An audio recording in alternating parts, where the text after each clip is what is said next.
his short story, The Library of Babel, Jorge Louis Borges asks us to imagine a library of near infinite size. On its shelves are books that contain every possible finite combination of letters. Most of the books are pure gibberish, while some are mostly gibberish with small pockets of comprehensible sentences.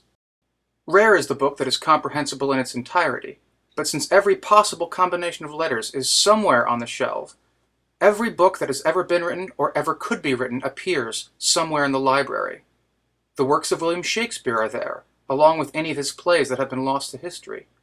The various versions of the Bible are there, as is every bestseller, every academic paper, every technical manual, and the complete true story of your life and the life of every person who has ever lived or will ever live.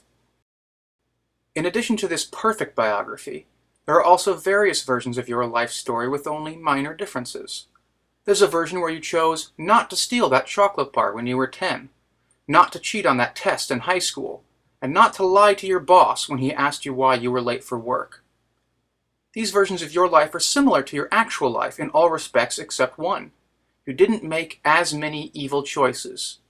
But you still made the choices that you made of your own free will.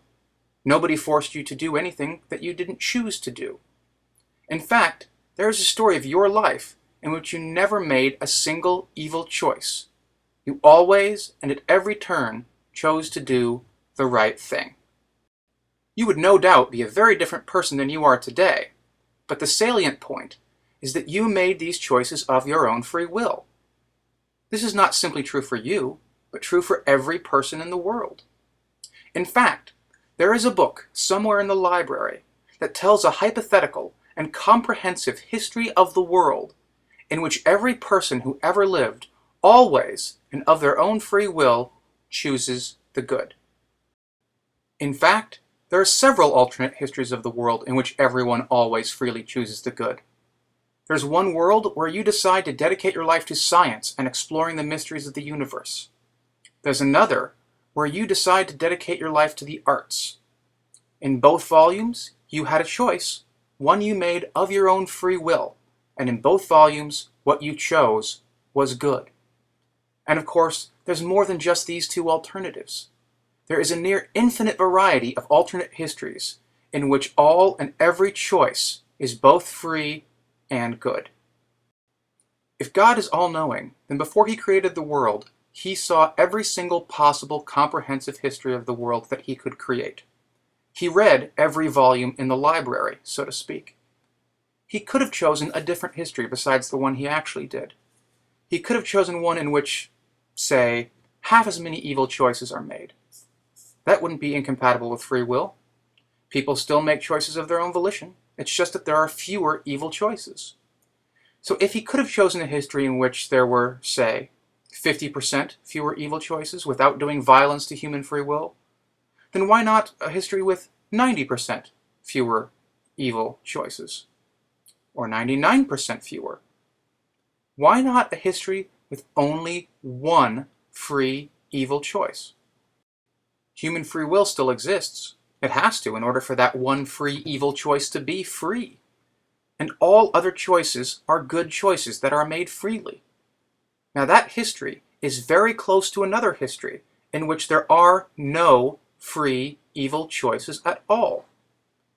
Why is it possible to choose the history with only one free evil choice, but not possible for God to choose one in which there are no free evil choices? Look at it from the other side. We sometimes freely choose the good.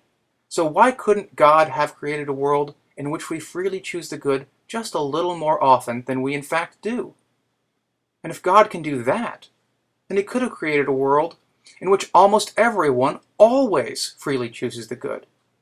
And if God can do that, then why not a world in which we always freely choose the good? At what point exactly does choosing a history with more freely chosen good deprive us of our free will? It seems like the proponent of the free will defense is stuck with only a few options here. Perhaps God could not have made any other world than this one. This was Leibniz's move. This is the best of all possible worlds. This would be a rather ironic move, though, since it would be effectively saying that God himself had no free will, and that would seem to contradict the idea that God is all-powerful. Perhaps the free will defender wants to say that unless each person chooses evil at least once in their life, they're not really free. This move wouldn't work for two reasons. First, because we would still have to ask why God didn't choose a history in which everyone only chose evil once and chose good at all other times. And second, because it seems to imply that Jesus Christ was not actually free, or alternatively, not actually human. The last move I can imagine is for the free will defender to simply say that the Lord works in mysterious ways. To this, I've always thought a simple riposte is best. How exactly do you distinguish a God that works in mysterious ways from the devil?